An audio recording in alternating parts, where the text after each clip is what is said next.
putting North Dakota first. KX News at 10 starts now.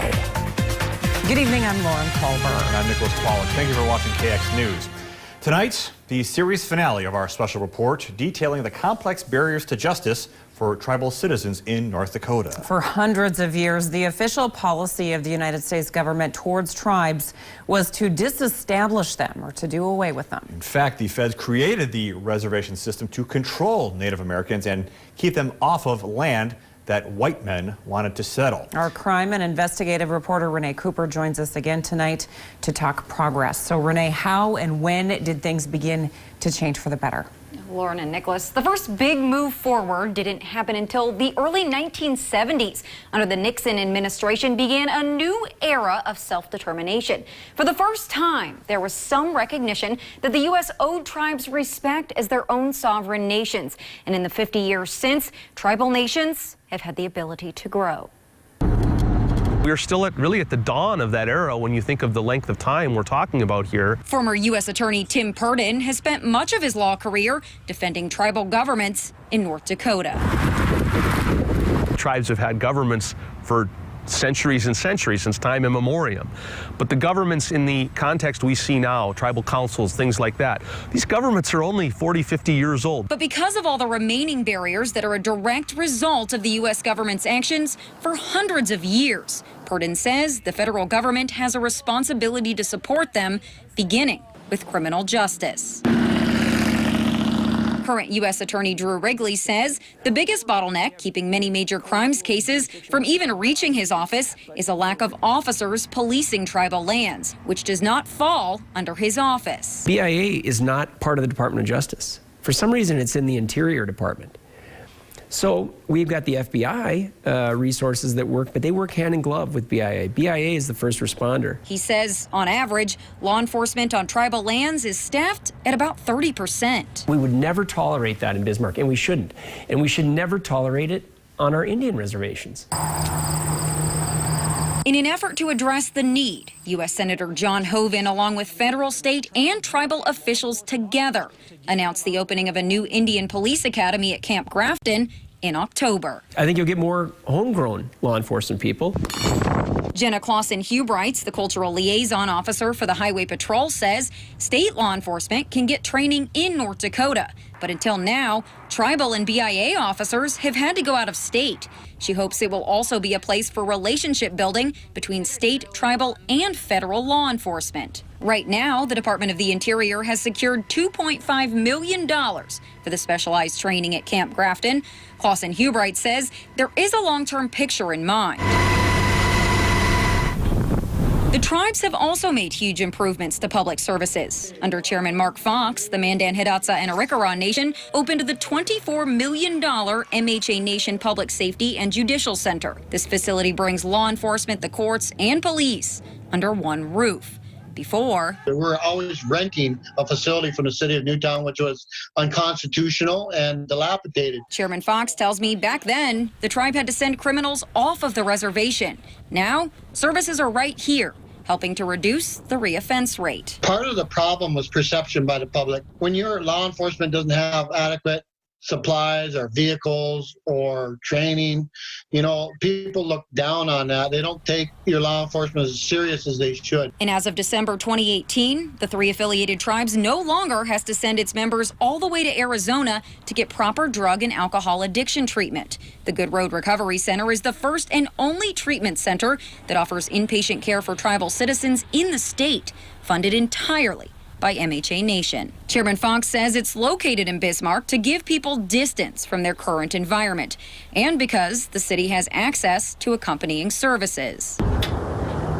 In the Turtle Mountains, Chairman Jamie Azure secured $9 million from the Department of Justice for a new jail facility, the tribe contributing another $1 million. In the past, a lot of the times you would go say, this is my need, I need this, I want it, you have to help us, and pound your fist on the desk.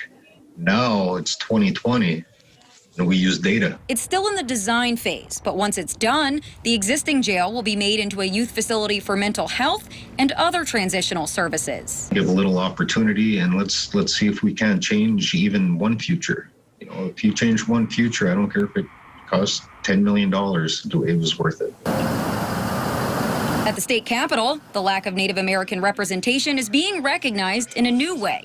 In September, the North Dakota Dem MPL created the Native American Caucus expressly to give Indigenous people representation in North Dakota politics. It was brought forth by 3 women and MHA Nation citizens, including Representative Ruth Buffalo, who says it's been in the works for quite some time. We had elder women share that she's been waiting for this to happen for over 30 years. It's just the beginning of strengthening relationships. She says it's growing, with at least 45 members right now and representation from all 5 tribal nations in North Dakota. Representative Buffalo was among a few lawmakers to introduce a package of 6 bills to combat the prevalence of missing and murdered Indigenous women, promoting law enforcement training, beginning to collect data of missing people, and teaching human trafficking prevention and awareness in schools and in hotels. Because everybody deserves to be safe. The passage of these bills hit close to home for Buffalo. She volunteered for the search party of Savannah LaFontaine Graywind,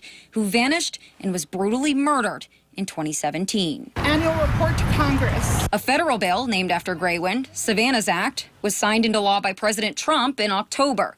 Similar to new state law, Savannah's Act is meant to combat the cycle of violence against Native women and girls. Specifically, it requires this data be collected and mandates the creation of a standard for responding to these cases nationwide. The bill was first introduced by former U.S. Senator Heidi Heitkamp in 2017. She tells me the passage took far too long. It's a tragedy that this was even a question in anyone's mind about whether we should do it. Heitkamp says the next step is not more legislation. It's resourcing the FBI and the tribes. I want to see the actual dollars that are going to be deployed to improve the conditions for victims and to make sure that when someone goes missing or when someone's murdered, the investigation is handled correctly so we can bring people to justice. Representative Buffalo says a lot of these recent changes aren't to break any sort of record. It's more like the bare minimum. Special attention needs to be given to this issue, especially because we are deemed a protected class. Because there's so little of us here today. It's sad, I think. Because I think of the families. I think of the lack of respect that the average person has for Native women. Looking forward, Buffalo wants to see Native American history required in North Dakota schools in her lifetime. She says she sees the hatred she experienced as a child is still happening today, and education is key to better understanding one another. Even if it's 2 steps forwards, 1 step back sometimes, the arc of tribal sovereignty and tribal self-determination and the strength of tribal institutions in North Dakota grows stronger every day.